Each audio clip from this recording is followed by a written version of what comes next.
What happens when Hollywood's most unpredictable actor meets late-night television's most passive-aggressive host? You're about to witness one of the most uncomfortable interviews in talk show history, where what started as routine promotion turned into an absolute disaster that left audiences stunned and one A-list celebrity walking off set. Make sure you subscribe and drop a comment below, because this story is absolutely wild. Mark Wahlberg walked onto the Jimmy Kimmel Live set that evening with his usual confident swagger, waving to the audience before settling into the guest chair. The crowd was electric, cheering for the Boston native who had just wrapped filming on his latest action thriller. Jimmy Kimmel, sitting behind his desk with that trademark smirk, seemed ready for what should have been a straightforward promotional interview. "Mark Wahlberg, everybody," Jimmy announced as the applause died down. "Thanks for being here, Mark. I know you're busy saving the world in movies and probably in real life too, knowing you." Mark chuckled and adjusted his position in the chair. "Thanks for having me, Jimmy. Always good to be here in Hollywood, even if it's not my favorite place in the world." "Oh, right. Because you're all about that Boston life now," Jimmy replied, his tone carrying just a hint of something that wasn't quite friendly. "Tell me, do you miss the good old days when you could just, walk around Boston without people recognizing you? Back when you were just, what was it, Marky?" Mark, the audience laughed, but Mark's expression shifted slightly. His smile remained, but his eyes narrowed just a fraction. "Those were different times, Jimmy. I was young, made some mistakes, learned from them. That's what growing up is about." Sure. Jimmy nodded, leaning back in his chair, with that characteristic lean that suggested he was getting comfortable for something. "But you know what I find interesting? You've really reinvented yourself, haven't you? From the underwear modeling to the music career, and now you're this serious actor and producer. It's quite the transformation." "People change, Jimmy. People evolve. I've been fortunate enough to have opportunities to grow in this business." Jimmy's smile widened, but it didn't reach his eyes. "Right, evolve. That's one way to put it. I mean, some people might say you've just gotten really good at managing your image." "No, controlling the narrative." Mark leaned forward slightly, his Boston accent becoming more pronounced. "What exactly are you getting at here, Jimmy?" "Oh, nothing. Jimmy waved his hand dismissively, but his grin suggested otherwise. "I just think it's fascinating how Hollywood works. How someone can completely reinvent themselves and everyone just goes along with it, like collective amnesia or something." The studio audience was starting to sense the tension. The usual light-hearted banter between host and guest was taking on an edge that made people shift uncomfortably in their seats. Mark's jaw tightened, and he sat back in his chair, studying Jimmy with the kind of intensity he usually reserved for his most serious dramatic roles. "You know what, Jimmy, if you got something to say, just say it. Don't dance around it with all this passive-aggressive nonsense." Jimmy's eyebrows shot up in mock surprise. "Passive-aggressive? Me, Mark? I'm just making conversation. This is what we do on talk shows. We talk." "Yeah, well, there's talking and then there's whatever this is supposed to be," Mark replied, his voice remaining level but carrying an unmistakable warning. "You invited me here to talk about my new movie. So, let's talk about the movie." Of course, the movie," Jimmy said, picking up a card from his desk and glancing at it briefly before setting it back down. "But you know what I think is really interesting? Your whole journey from the streets of Boston to Hollywood elite. I mean, that's quite the leap, isn't it, Jimmy?" "What the hell is wrong with you tonight?" Mark asked, and now the audience could hear the genuine irritation in his voice. "You're acting like we got some kind of problem here." Jimmy held up his hands in a gesture of innocence. "No problem at all, Mark. I'm just curious about the real Mark Wahlberg. You know, beneath all the Hollywood polish, the guy who really knows how to handle himself when things get tough." "Handle myself?" Mark's voice dropped lower, and anyone who had seen his movies knew that tone. It was the voice he used right before his characters did something explosive. "What exactly do you think you know about how I handle myself?" "Well, I mean, you've got quite the reputation, don't you, for being, let's say, direct in your approach to problems." The tension in the studio was now thick enough to cut with a knife. Mark stood up from his chair, and Jimmy's confidence seemed to waver for the first time since the interview began. "You know what, Jimmy? I came here as a professional to talk about my work to promote a movie that a lot of people worked really hard on. But if you want to sit there and take shots at me for some reason I can't figure out, then we got a problem." Jimmy tried to recover, his voice taking on that familiar late-night host smoothness. Mark, sit down. Let's reset here. I think maybe we're having a miscommunication. Miscommunication, Mark laughed, but there was no humor in it. Jimmy, I've been doing interviews for 25 years. I know the difference between miscommunication and someone trying to get under my skin for their own entertainment. The audience was dead silent now, watching what felt less like an interview and more like the prelude to an actual confrontation. Mark remained standing, his hands at his sides, his entire body language suggesting a man who was rapidly reaching the end of his patience. Jimmy, perhaps realizing he had pushed further than intended, attempted to steer things back to safer ground. Okay, let's just talk about the movie then. Your new film, what's it called again? Don't, Mark said quietly, but with such force that it carried clearly through the silent studio. Don't pretend like you don't know what you're doing here. Jimmy shifted in his chair, his confidence visibly shaken by Mark's quiet but threatening tone. The studio lights seemed harsher now, illuminating the sweat that was beginning to form on the host's forehead. But instead of backing down, Jimmy made the mistake that would turn this uncomfortable interview into television infamy. Look, Mark, I think you're being a little sensitive here, Jimmy said with a forced laugh that echoed awkwardly in the silent studio. I mean, come on, we're all adults here. Can't we have a real conversation without you getting all street about it? The words hung in the air like a loaded weapon. Mark's face went completely still, and for a moment the only sound in the entire studio was the hum of the cameras. Even the production crew seemed to hold their breath.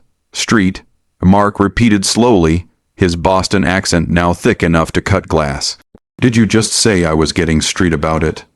Jimmy realized immediately that he had crossed a line, but pride and the pressure of being on live television pushed him forward instead of allowing him to retreat. I just meant, you're getting a little intense over what's supposed to be a fun interview. Fun? Mark took a step closer to Jimmy's desk, and the host instinctively leaned back in his chair. You think this is fun? You think sitting here while you take cheap shots at me and my background is supposed to be fun? Mark, please sit down, Jimmy pleaded, but his voice cracked slightly. Let's move on to the movie. No, Mark said, pointing a finger at Jimmy. You don't get to do that. You don't get to poke and prod and make your little comments, and then try to move on like nothing happened when you realize you pushed too far. The audience was completely silent now, some people looking genuinely scared. This had gone far beyond the typical late-night comedy moment where a guest gets mildly annoyed. This was real anger, and everyone could feel it. Jimmy tried to regain control of his show. Mark, I understand you're upset, but we're on television here. Maybe we should take a commercial break, and then we're on television. Mark interrupted, his voice rising. Oh, so now you're worried about being on television. You weren't worried about that when you were trying to embarrass me in front of your audience. I wasn't trying to embarrass you, Jimmy protested weakly. Really? Then what would you call it? Because from where I'm standing, it looks like you brought me here to be your entertainment for the night. Like I'm some kind of dancing monkey who's supposed to smile and take whatever garbage you want to throw at me. Jimmy's face flushed red and his own temper finally began to show. Look, Mark, I've had hundreds of guests on this show, and I've never had anyone react like this to simple interview questions. Simple interview questions? Mark laughed bitterly. Jimmy, you've been taking shots at me from the moment I sat down. You questioned my authenticity. You mocked my background, and then you had the nerve to call me street when I called you out on it. I was just doing my job. Jimmy snapped back, his voice rising to match Mark's intensity. This is a comedy show, Mark. Everything isn't some personal attack against you. Your job, Mark's voice dropped dangerously low again. Your job is to make your guests feel comfortable so they want to come back and promote their projects. Your job is to entertain your audience, not to use your guests as punching bags for your own insecurities. Jimmy stood up now, finally meeting Mark's energy head on. My insecurities? You want to talk about insecurities? You're the one who can't handle a few jokes without threatening people. Threatening people?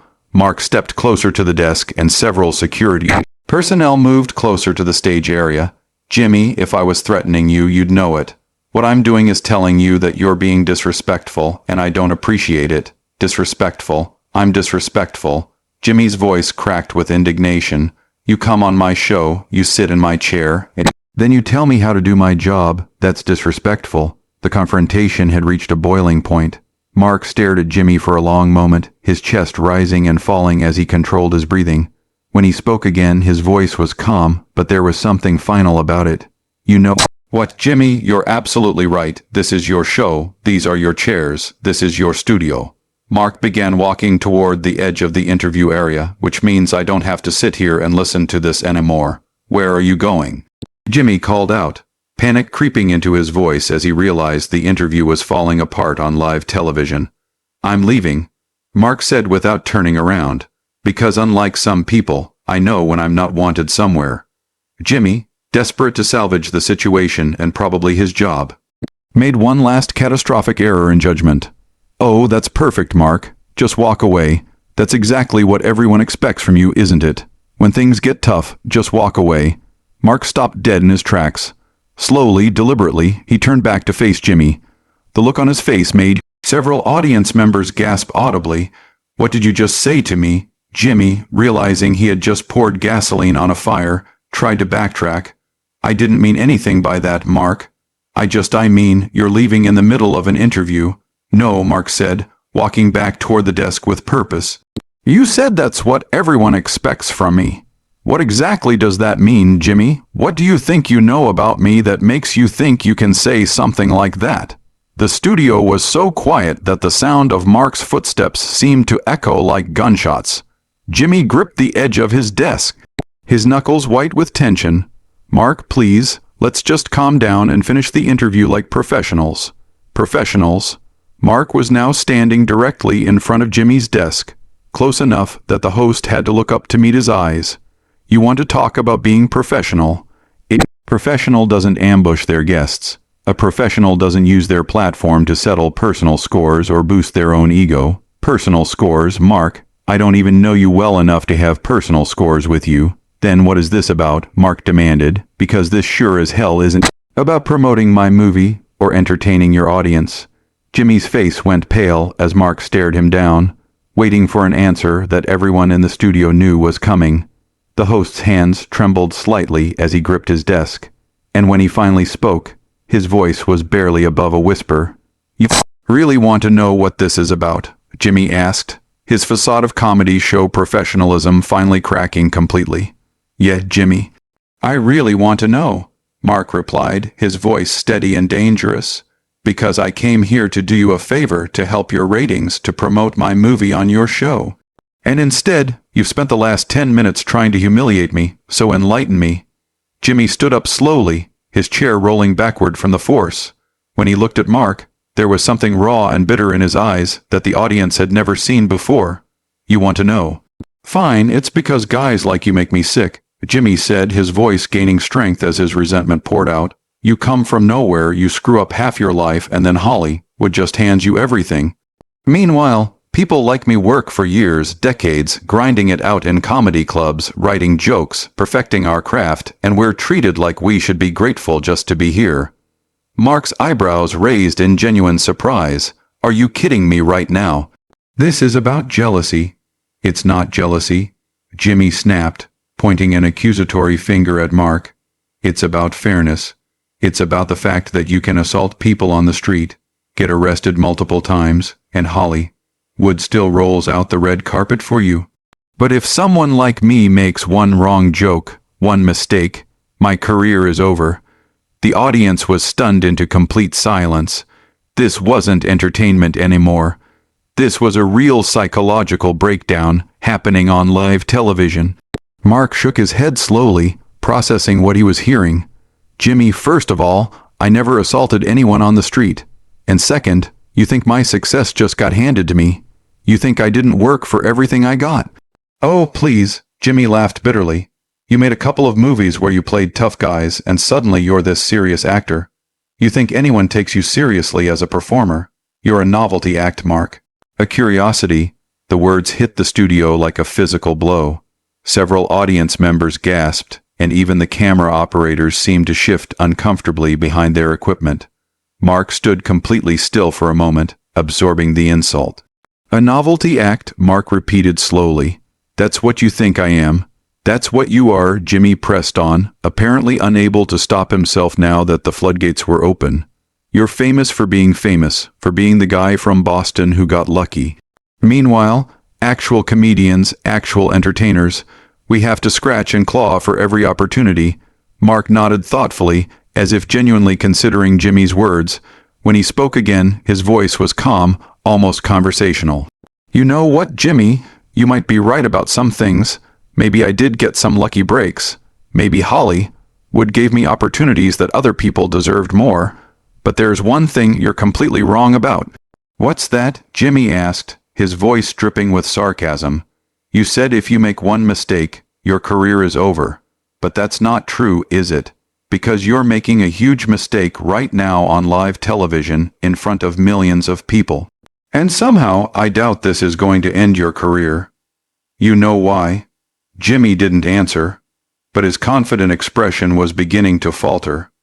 Because you're going to spin this, Mark continued. You're going to go on other shows and talk about how I overreacted, how I couldn't take a joke, how I'm this volatile Hollywood prima donna who attacked poor little Jimmy Kimmel for just doing his job. And people will believe you because that fits the narrative better than admitting that you're a bitter, jealous host who used his platform to try to tear down a guest. Jimmy's mouth opened and closed like a fish out of water. That's not I wouldn't. You wouldn't what? Tell the truth? You've been lying to your audience for the last 15 minutes about what this interview was supposed to be.